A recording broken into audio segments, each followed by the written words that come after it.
Welcome back to another episode of the Braun Performance and Rehab Podcast. Joining me today is Kaitlyn Beck. Kaitlyn is known as the D1 Fit Foodie on Instagram, and today Kaitlyn and I are going to be diving into her journey as an athlete. So we talk about her performance and nutrition habits. We talk about her journey from high school, college, some of the obstacles she had to overcome along the way, and so much more. This is a great episode, and I really enjoyed chatting with Kaitlyn. Episodes like this are made possible by ISOFIT and Oro Muscles, our two sponsors for the podcast. For more on ISOFIT and Oro, you can check the description below.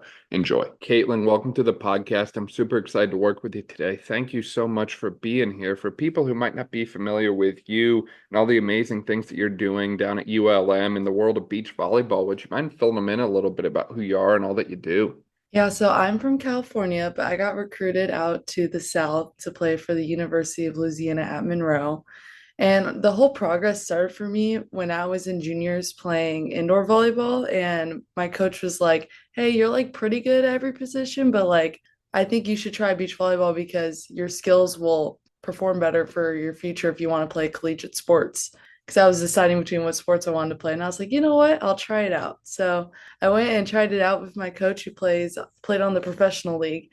And here I am now. It's so awesome that he led me in this way. Me and my sister both are actually playing together. And the reason why I did come out south was because she got recruited by another school in my conference, and she's my older sister. So I was always looking at her and being like, wow, like I want to play D1. Like I want to go down this route that my sister played on.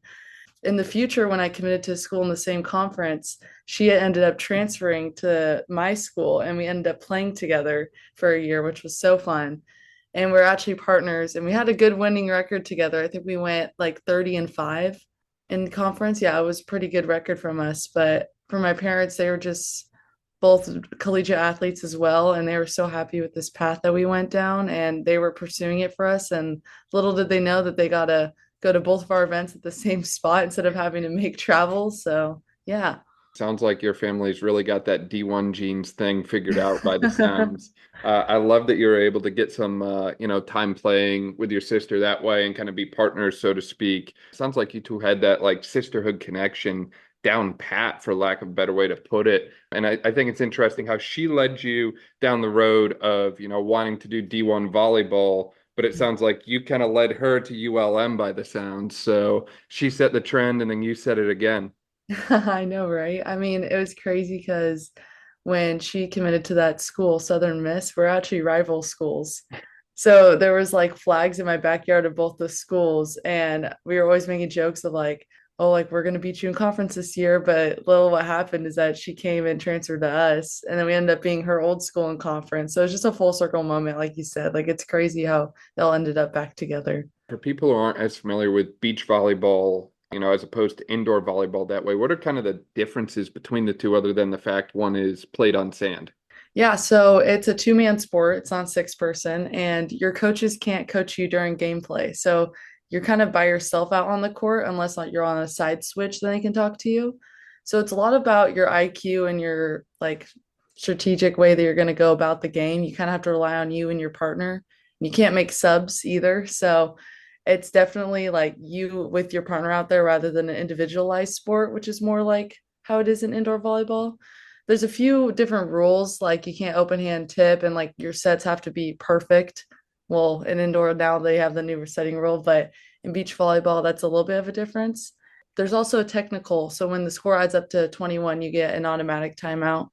And then we play to 21 instead of 25. But I feel like it's more of a partner connection sport than it is with indoor volleyball because you and your partner have to perform together and you are like fluid with each other rather than an indoor. I feel like it's a little bit different. Yeah, definitely. I'd imagine that one-on-one or that partner connection, as you called it that way, is absolutely essential. And I'd imagine you kind of have to take a little bit more accountability for your own overall performance that way as well, because as you mentioned, you don't have coach there to help you out in game. But on top of that, it's two people covering what I'm assuming is still a full-size volleyball court. In sand nonetheless that way. So, you don't have four or five other people to rely on to kind of save those balls down low or anything like that. Like one of you has to get there every single time, or else I'd imagine you wouldn't have much of a winning Right. record in the sport that way. You definitely have to rely on your partner a lot. And like, especially when your partner isn't performing at their highest, like they lean on you to where you need to perform even more than what you're putting in.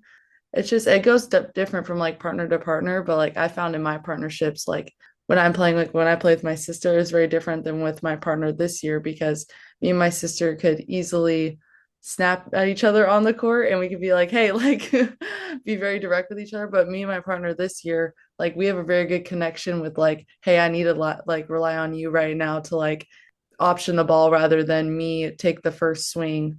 And like I feel more confident if you take these balls rather than me take them. So like I feel like it's very chemistry liked.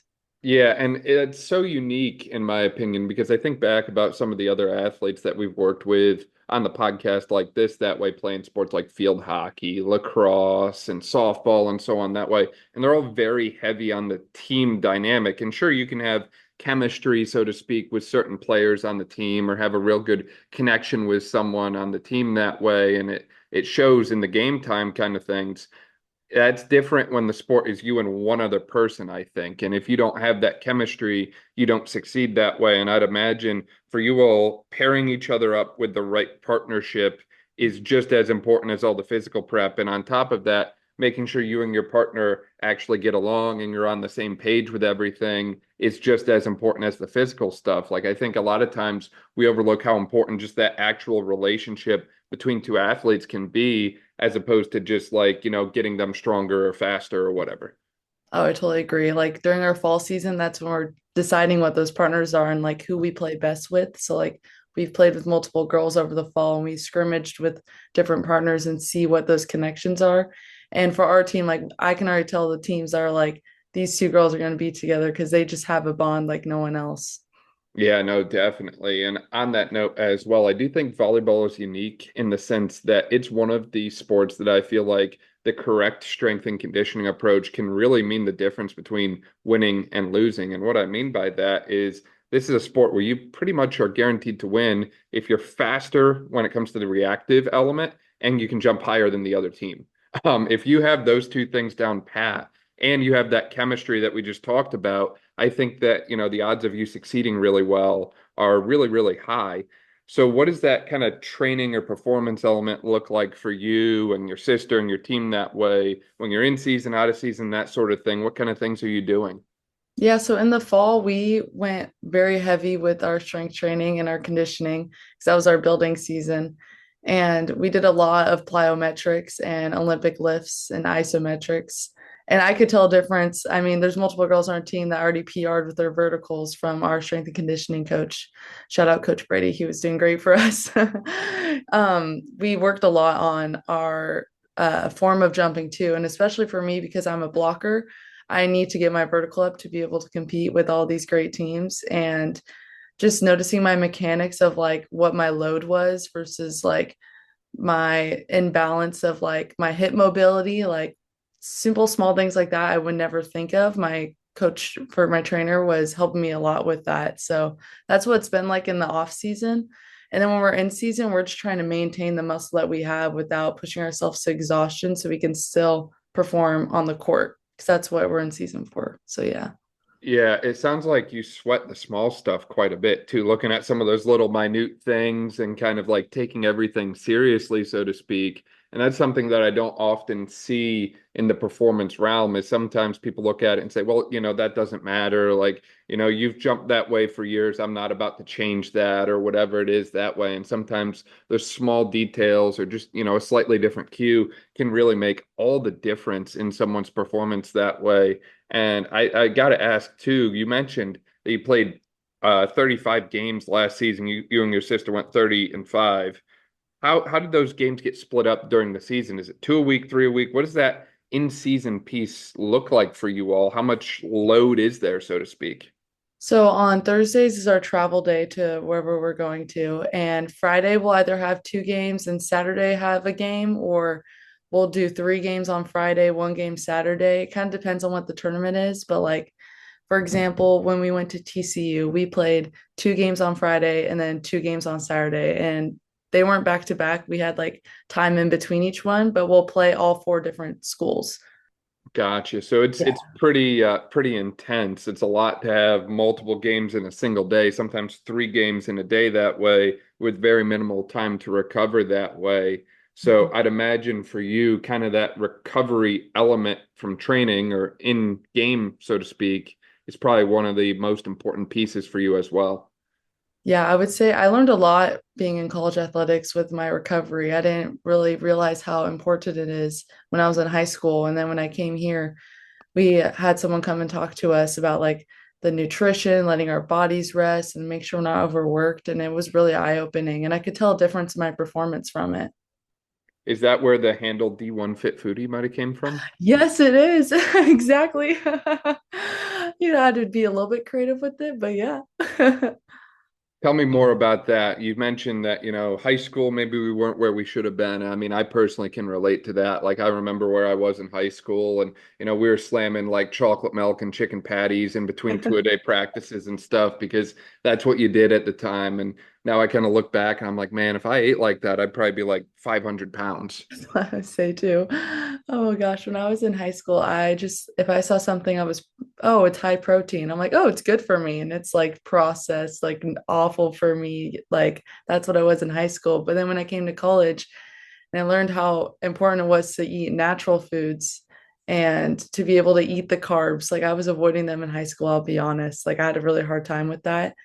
And I just realized how important the macronutrients were for me and my body and electrolytes and not doing everything that's sugar free. Like it was interesting when I was learning about it. So then that's when D1 Fit Foodie came up because I realized I had these intolerances to certain foods. And I went through a whole journey for the past 2 years of having to experiment with foods and see what made me feel good and what didn't. And I noticed a lot of other college athletes were doing the same and they were going through the same thing and not knowing what to do. So I made a Instagram and TikTok with that handle and it's been fun so far. I've already met so many different people that are telling me like, wow, this is a great idea. Like using like my favorite thing is using sweet potatoes for carbs. And I have so many friends now that are using it and are like, oh my gosh, this is delicious. I'm like, let me put y'all on. It's great. I So it's just love really that. fun. Yeah. I love that. And I gotta say, the stuff that you put out is absolutely incredible because I've been going real simple and basic with my food. And then I see you post stuff that's like all colorful and nice, and it looks like it came from like a restaurant or something like gourmet like that. I'm like, man, I really need to step up my game here. I can't hang with that. Oh my gosh, that's hilarious. I do love the way that I make it look too. That is a part of it. What's the secret to like a aesthetically appealing plate that way? Oh, I would say the way that I put my like toppings on things. Like I don't know, you'll see my roommates will be like, "You take so long to make it look so cute on top." And I'm like, "I have to make it look presentable." So like whenever I put like a sauce on top, that I normally make my sauces out of like Greek yogurt and like combine it with seasonings because I can't have a lot of sauces that the industry puts out because of all the crazy processed stuff in it. I'll put it inside of like a little mini bag and like perfectly like squeeze it on top to where it looks so aesthetically pleasing. They're like, you're so extra. But it works. It works. It works. I've never met someone through this that's literally taken this so far that they're like making their own sauces and stuff too. That's absolutely incredible. Again, go back to what I said before about sweating the small stuff. You're leaving like nothing to chance here, it seems, Kaitlyn. Oh, thank you. I appreciate that. You also mentioned about the electrolytes, and that's something that's come up a number of times in the past as well. I know when we did the podcast with Maddie before, she brought it up because she grew up in New Jersey and then moved down to Miami as a runner. In Miami, electrolytes are kind of important. And I guess I'm kind of interested, where did that kind of influence come from for you? And what do you mean when you say electrolytes? Are we just, adding a Gatorade every day? Or are we like actually going off the deep end with like the pink Himalayan sea salt and that sort of thing? Or what does that kind of term electrolytes look like for you? So I didn't realize how much I would sweat playing my sport out here, and especially in the South. So like kind of the same thing with Maddie for going to Miami. But for me, I didn't realize it until I started getting a bunch of, this sounds really weird, but toe cramps. Like I was cramping so bad in the middle of my games. And I actually rely on pickle juice a lot, which sounds so gross, but I really enjoy pickles. And then I do have Gatorades a lot. And one of the struggles I had was looking at the sugar count on Gatorades and being like, oh gosh, like I don't want to consume that because people are like, sugars are bad for you. But I need it. Like I'm an athlete, like I need those sugars to be able to perform. So I do have sugars like Gatorades on my stand before I'm playing. You mentioned that term sugar again, and you mentioned before that you were kind of scared to eat carbs, kind of going up that way. Now you're like, hey, look, I'm an athlete. I need them that way. I need to be eating that kind of stuff. Where do you kind of draw the line or balance the, carb intake element of it that way? Because as you mentioned, carbs are important. They're essential. We do kind of need to eat them, but by the same token, obviously, we don't want to just be downing like cheesecake every day. Exactly. Yeah, so I went through a little phase of tracking my foods just to see like what proportion size is for carbs because I didn't know how much I was taking in every day. And when I tracked it first, I was like, wow, I am not even hitting 200 grams of carbs. Like that's crazy. Like I need to be getting more than that. So I kind of educated myself through tracking, making sure I am hitting my protein goals and like making sure I'm getting in enough carbs to fuel me for my performance the next day. But I like when people say that you need to up your carbs. The carbs that I lean towards, I feel like are more whole foods, non-processed, like single ingredient carbs. And that's when I know that I'm fueling myself with good carbs rather than just going and eating a whole box of pizza or something like that.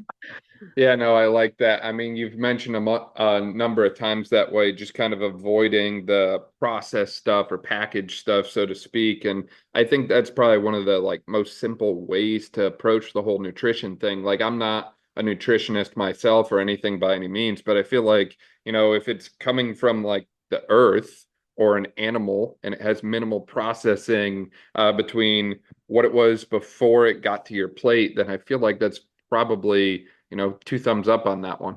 Yeah, I agree. I feel like people kind of overcomplicate it and try to find ways out of it by looking up these crazy like foods that are like, oh, low calorie, low sugar, like those kinds of foods, but just sticking to the whole foods like you were saying, like it's the simplest way to do it.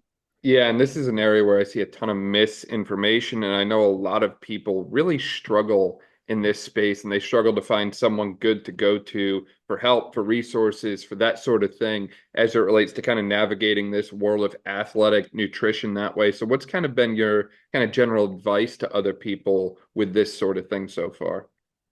Yeah, so when I talk to other athletes about it, they kind of struggle with seeing the most important thing was the carbs. And I talked to girls about it and I was like, you need it to perform and to live in everyday life. Like you're an athlete, you're burning like 3,000 calories, like sometimes even four. Like it's you need to recover your body the way that you would. And I found this saying that someone told me once, and they were like, if you get sunburned and it's a really bad burn, you're not going to go out in the sun the next day and like keep burning yourself. And it's like, it's the same thing with when you are working out. You're not going to lift and then go crazy with playing your sport and then the next day do the exact same thing and not replenish yourself and let yourself rest and let yourself have the right foods to take in. And that actually helped a couple of people because I know the girls love to tan, and I was telling them about that. I'm like, hey, this is a good way to look at it if you're having a hard time recovering.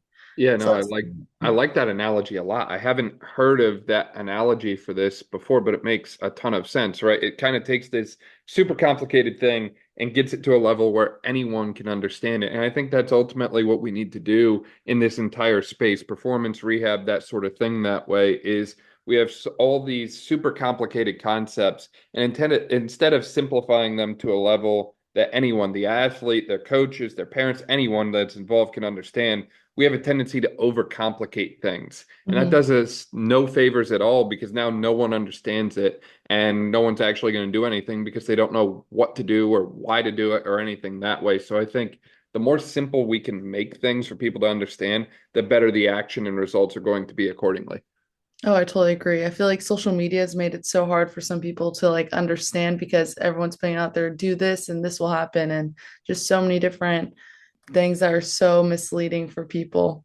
Yeah, there's like the clickbait stuff, right? Yes, And it's yes. like if you aren't in the field or aren't in the space or don't know any better, you might look at it and say like, "Oh my gosh, like I'm signing up for that because it looks good. It looks enticing." Like Mhm. that's why people have like marketing people, right? Like they want you to buy it but sometimes we need to have that like that sort of filter that says like, actually, I don't need this. Exactly. I totally agree with you. Yeah, and you mentioned recovery as well as you were chatting there, Kaitlyn, and obviously the nutrition is a big part of that. We talked about the electrolytes. We talked about your training being very isometric, plyometric, and Olympic lifting heavy, which I love that trio, by the way. That just makes a ton of sense. Outside of those things, what kind of things do you kind of incorporate for like a recovery, if you will, that way? Are you getting like massages every week, or are we like using some kind of modality that way, or are you doing like some self-treatment stuff? What does that kind of like recovery routine look like for you? I have a couple different things I do. I would say the ones I lean most towards is the ice bath and sauna. I love those two. That combo is so great. Even though the cold plunge can be a bit of a mental block sometimes, do it because I know I feel better after it. But I have massages once in a while because I actually have scoliosis, and I was diagnosed in seventh grade with a 31-degree curve. And I was kind of on the board of having surgery for it. So I had to go through a lot of rehab for my back. And one of the things was massages, which I was like, oh, I get massages out of this, which isn't a great way to look at it. But I've been doing that a lot to have some back relief. There's a lot to unpack there, Caitlin, isn't there? So on the hot and cold first, is that like a contrast thing, or what does that kind of routine look like? Yeah, so I at first just did ice baths because I heard it was good for you. And when I started talking to my trainers about it, they told me to do contrasts going back and forth between it. And I don't really understand the benefits of it, but they are telling me it's good and I feel good after it. So anytime after we do a heavy practice or a heavy lift, I'll go and do that. Yeah, I love that. It's funny because I did something similar yesterday. I've kind of been experimenting and playing around with a lot of different things, and I actually have a sauna sitting right over there. So I literally went from sauna to ice tub yesterday, and I don't know if it was placebo or what, but I slept like a rock last night. I was out for like 7.5, 8 hours, which never happens for me. So I certainly echo your point in that I think there might be something to it. And I also think that's something that's a lot easier to access than people think. You don't really need anything fancy or elaborate or expensive to make it work. You can really get by with, some pretty jerry-rigged setups, if you will. It might not be the most aesthetically appealing, kind of like your food posts are, but it gets the job done at the end of the day. And recovery doesn't have to be glamorous. It just has to work, really. Exactly. I mean, in our hotel rooms, we would just fill up our baths and put ice in it. Like it was nothing bougie at all. Got to do what you got to do. And then Exactly. you kind of brought up as well that we had, history of scoliosis in the past. You mentioned 31-degree curvature, considering surgery at one point, but it sounds like we didn't go down that road at all. I'd imagine that's a whole nother side of this whole story that we haven't even got to yet. So kind of walk me through kind of the evolution of the scoliosis in sport that way. Yeah, so in seventh grade, I was having major back issues, and I'm like, I'm not a grandma. Why is my back hurting? Like, well, at this age. And I grew like 4 inches from sixth grade to eighth grade. So I was in the middle of like a huge growth spurt. And it is actually in my family, but it's not as bad as what I had in my family. So my mom one day told me, like, hey, like stand up straight, like you're kind of slouching. And I was like, I'm not slouching. And I'm like sideways. And she was like, oh wait, let's go get you an x-ray. So I went in and got one, and they did tell me I had scoliosis, and it was a S curve, lombardic curve. So I got put in a back brace, and I was wearing a big plastic brace in seventh grade, which was obviously really hard for my mental self to I go was through. gonna say, I'd imagine that's like the ticket to being the most popular kid in school, right? Unfortunately, it was. It was definitely a mental block for me in sports with it because the only times I could take the brace off is when I was playing or showering. So anytime after a game, like I had to go put my brace on, and I was always so self-conscious about it. And that was definitely a mental block for me in sports. But when I stopped growing my junior year of high school, I didn't have to be in the brace anymore because my curvature wouldn't get any worse. But throughout the time from seventh grade to my junior year, I had to wear it for 20 hours a day just to make sure it didn't get worse. Because if it did get worse, then I'd have to get surgery. And something my mom would always tell me is that, like, do you want to get surgery and not be able to play like college sports? Like, do this for what you love. And I'm like, you're right. Like, I can sleep in this brace. Like, I can do it. And it took a while to get used to it, but it definitely shaped me to be like obedient today and be able to do hard things. And it probably made the glow up just that much more sweet, right? That's crazy. Yeah, I guess so. No, it's so interesting because I feel like every time I'm talking with an athlete like this, there's always some kind of twist to the story, right? Like there's something that no one seems to know, whether it's, hey, tore their ACL years ago and just decided not to get surgery or, whatever it is that way. There's always some kind of twist that way. And it's always so interesting when that comes up to me because obviously everyone sees you and knows you as the D1 athlete that you are today. A lot of people probably don't think about or don't remember where you were 5 or even more years ago that way in middle school and high school, being that kid wearing the back brace, just trying to get through the day and like kind of remind yourself like, look, it's okay. This is all going to be worth it. It's going to pay off because I feel like there's so many kids in those same shoes right now that don't see the, silver lining at the end of the tunnel that way, so to speak, right? Like they're in the moment, they're, struggling with whether it's scoliosis or whatever it is that way. They're doing the hard things, but they haven't gotten to that point where they see it all pay off yet. So it's always really fascinating to me to kind of have these conversations with people who have made it, so to speak. And now we kind of reflect back and it's like, wow, you were there 5 years ago? Really? Blows my mind. Yeah, I would say that like a big part of it was definitely relying on like my supporters around me to get me through those hard times. Because looking back on it then, like I didn't know, like I didn't even know I was gonna play D1 sports. Like I just thought that playing in college would be so cool, or like just being able to play for my high school team was so cool, and like deciding what sport to play. So having my parents and my sister around me as a support system definitely got me through it.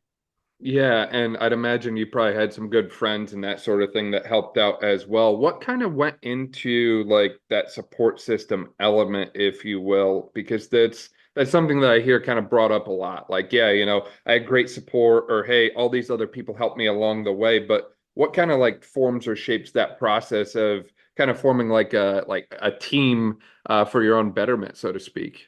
Yeah, so I would say for with my back brace specifically, I always had to take it off right before, no, put it on right before I was playing and then take it off and then put it right back on right when I was done. So my mom would hold my brace all day long at these tournaments, carry it around, and it was not something fun to walk around with.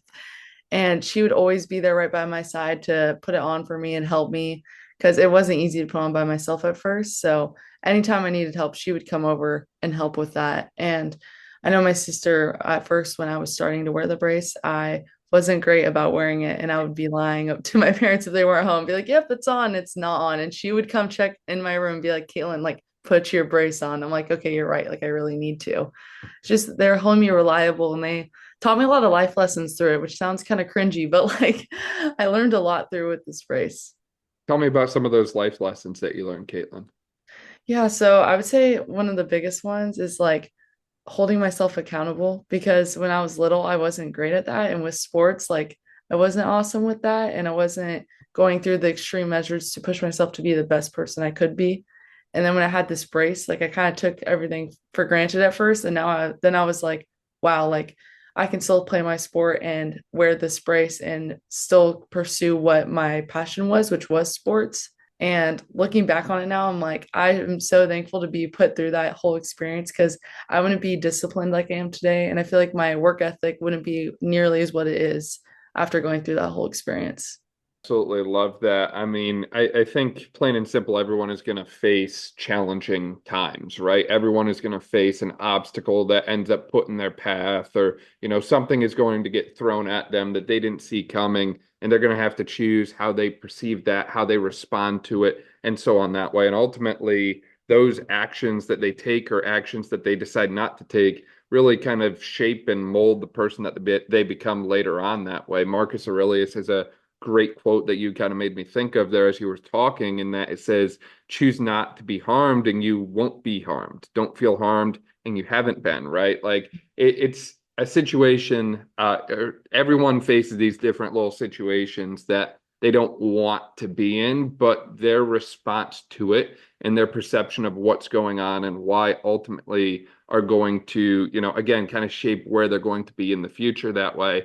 Now, obviously, perception is half the battle. The other half of the battle, I would say, is action that way, taking, daily steps and, small daily things. Again, going back to what we mentioned before about you sweating the small stuff and taking all the little things seriously that way. There has to be a process to kind of getting to that higher ground of life, and there has to be daily actions, whether that's just having the discipline to wear a brace for 20 hours a day, which I'd imagine is wicked uncomfortable, or just showing up every day and training hard, being a good teammate, working together with the team, and putting all of the other, pieces to the puzzle together, from nutrition to sleep, recovery, and that sort of thing. That way, there's a lot of, you said the word accountability. I think of the word discipline that goes into place to make all of these things happen that way. And ultimately, it's just kind of having that process and staying true to the path that way. At the end of the day, under the comb, the tangle and straight path are really the same. I would say the path part's definitely huge because I look at my sister and she's actually hard of hearing. So she's gone through a lot through her sports, not being able to hear, and she has hearing aids in. So she kind of had to go through something similar, but she still goes through it every day. And being there, like looking at her path that she went on, I'm like, okay, I can go down my path. So yeah.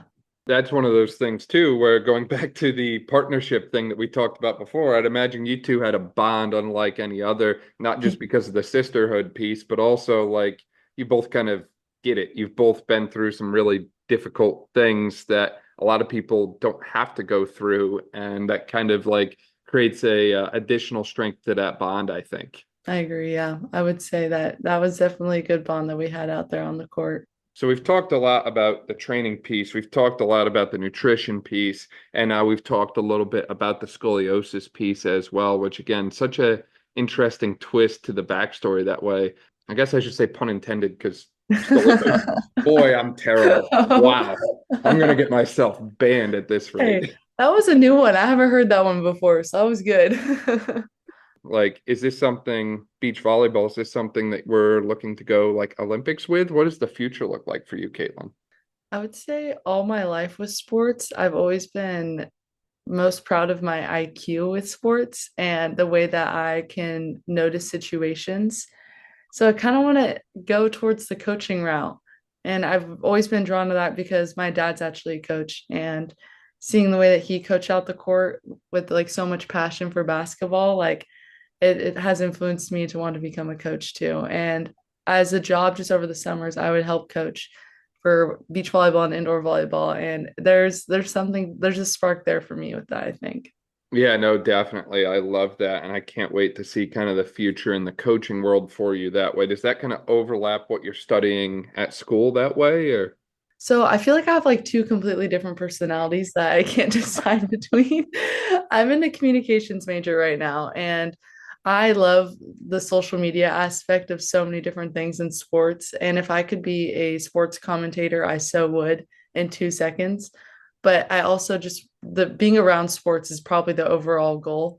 So Yeah. something like that probably, but I have changed my major 3 times because I was so indecisive at first. But then I realized a major is a major, and I'm going to be around sports no matter what after college.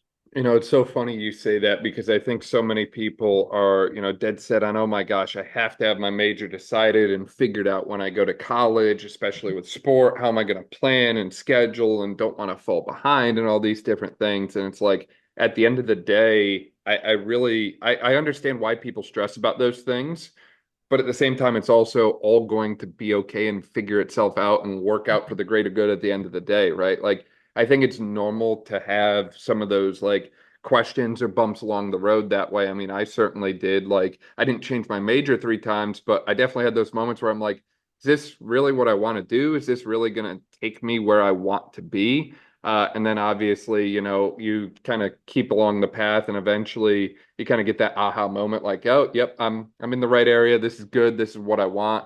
But it's so interesting because, just like you, I also didn't really see a life for me without like some kind of sport or fitness kind of element to it. It just didn't really like, I never really visualized that. So I tried to work really hard to make sure I would have those opportunities in the future because of how much I valued them growing up. And I think it's really great to hear that, like, just because this sport career might end from a playing standpoint doesn't mean your involvement in sport is over, right? Like you can still coach, you can still be involved in kind of the next generation or the next wave of the sport that way. You just got to get creative and find your little niche within it. Totally. And like those bumps on the road that, like you said, you went through in college to be like, oh, do I really want to do this? Like, that's the perfect thing to happen because then it leads you to where you're supposed to be. Remind me too, you're what, like a sophomore? I'm a junior this year.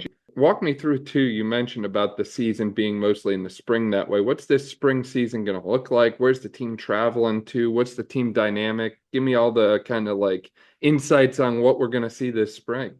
Yeah, so our first tournament, we go to Coastal Carolina, which will be very exciting because we have a former teammate that went to that school and loves the area and told us like all about it. And we just haven't been there before. So it'll be fun experiencing that. But the big tournaments that we're really excited for is obviously our home tournament. And then we go play at TCU, which that will be a big tournament for us because every time we go to TCU, that's like a big crowd. Like a lot of people from the area will come in and like there's a lot of banter being thrown out because normally there's not a lot of communicate like that normally doesn't happen at most beach tournaments, but the fans get rowdy at that one. So that'll be a fun one to go to. I You would mean say, to tell me that there's a chirp game even in beach volleyball? oh, there's a chirp game. It's you can't hear it as well. It's crazy, but there's some crazy banter that happens on the courts. I never saw that side of volleyball and beach volleyball before. Like obviously, like sports I played growing up, like yeah, everyone talks, but like, I guess I've never been in the volleyball world enough to experience that. I when I first started playing, I didn't really notice it because I was like, hey, you should be focused on your own side, right? Then I started watching the AVP, which is a professional league, and they have some crazy chirps out there. It's really funny. It's really entertaining to watch. What's your best chirp, Caitlin? Oh gosh. You know, when me and my sister weren't playing together as pairs and we were on the other side of the court, like she would do a shot and I just knew what she was gonna do. And I'd go over on one and it'd be like, don't peel on me. Like, don't peel on me. Like, what do you want? And that means like she would pull off the net and leave the net open for me. So essentially not blocking. And Hmm. I'm like, why are you peeling on me? Like just as simple as that, like across the net. Nothing too crazy. I'm not like one of those crazy people, but especially with my sister, like we'll chirp back and forth a lot. I was gonna say, I guess I didn't even think about how the family dynamic would just influence that even more. It definitely had to influence our practices. Which one of you mentioned that you had the sport IQ that way? Were you also slightly more athletic than she was? You know, this is really hard for me to admit right now, but she has a crazy vertical and is like she can outperform me in the weight room for sure. Oh man, Really she's hard for gonna me to, love to hear you say that. She's gonna you play know. that back over and over and over Oh again. gosh, don't share this with her. She's gonna keep this forever. Yeah, we'll have to clip that part out maybe. Oh gosh. That's hilarious that way. Caitlin, what kind of other advice do you have for, athletes who are maybe younger, looking at, kind of what their future is going to hold in sport that way? Like if they're, if it's high school you, what kind of advice are you giving to them?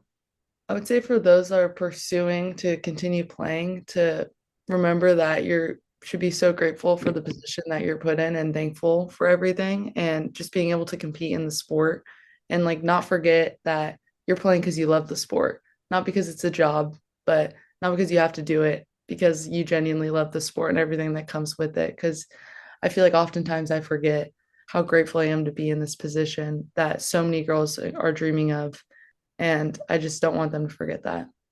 I love that. I love that advice. And, you have to show up every day, right? The good days, the bad days, the ugly days, the bad hair days. You just have to continue to show up and put in the work. And I like that kind of attitude of gratitude, so to speak, that way, because you're absolutely right. I think that, it's real easy to get caught up in this kind of concept of, well, this is hard. Well, I don't want to be doing this. But there's so many people out there that would do anything to have the opportunity that you get to, experience day in and day out that way. So I certainly, personally believe in kind of grabbing the bull by the horns and making the most of every opportunity that exists out there. And, I always love the Edison quote that opportunity is missed by most people because it's dressed in overalls and it looks like work, right? Like you have to show up, you have to put your time in. And if you do that, amazing things happen. Totally. I love that quote. Caitlin, as we start to wrap up here, is there anything that we missed or anything else that you really wanted to cover today? I would say I just love my sport and I'm so happy to be here at college and this opportunity. It's crazy. Like I would never in a million years have thought I would be across the country playing my sport. Like I just would never assume that. It's crazy. Yeah, it's amazing too, just how much sport impacts us, right? And how Yeah. much it influences our entire life that way. And I certainly cannot wait to see, how your junior season goes, obviously, but also where you end up in the future that way from a coaching side and so on that way, because I think that the impact that people like you can have on the next generation is just absolutely intangible that way, because there's going to be so many people that look to you for advice and so on that way. And you really get welcome back to another episode of the Braun Performance and Rehab Podcast. Joining me today is Kaitlyn Beck. Kaitlyn is known as the D1 Fit Foodie on Instagram. And today, Kaitlyn and I are going to be diving into her journey as an athlete. So we talk about her performance and nutrition habits. We talk about her journey from high school, college, some of the obstacles she had to overcome along the way, and so much more. This is a great episode, and I really enjoyed chatting with Kaitlyn. Episodes like this are made possible by ISOFIT and Oro Muscles, our two sponsors for the podcast. For more on ISOFIT and Oro, you can check the description below. Enjoy. To mold and shape the next generation. Speaking of which, I'm sure someone is going to be listening to this saying like, "Oh my gosh, where can I find out more about Kaitlyn that way? Where are you at online that way? Are you, just Instagram, TikTok, or what kind of platforms do we need to link to here?" Yeah, I do have Instagram and TikTok. And like we said earlier, the D1 Fit Foodie, which is one of my favorite pages. I love it so much. I love posting on it. I certainly have been trying to up my food game a little bit since following you that way, because like I said, I don't have nearly as aesthetically appealing like meal preps as what you're putting together. But hey, maybe I'll be there someday. Is there plans for like a cookbook or something like that in the future? Or Oh, it's funny you said that. This other girl that plays at FAU for a different sport, she reached out to me and was like, "Would you want to do a cookbook together?" So we're actually in the works of that. It might happen. We'll see. when you get that together, let me know, because I'm definitely going to need to buy a copy. I need all the help I can get in the kitchen right now. Oh, it'll be free for you. Don't worry about that. Kaitlyn, I really appreciate your time and everything that you're doing that way. Thank you so much. Oh, thank you.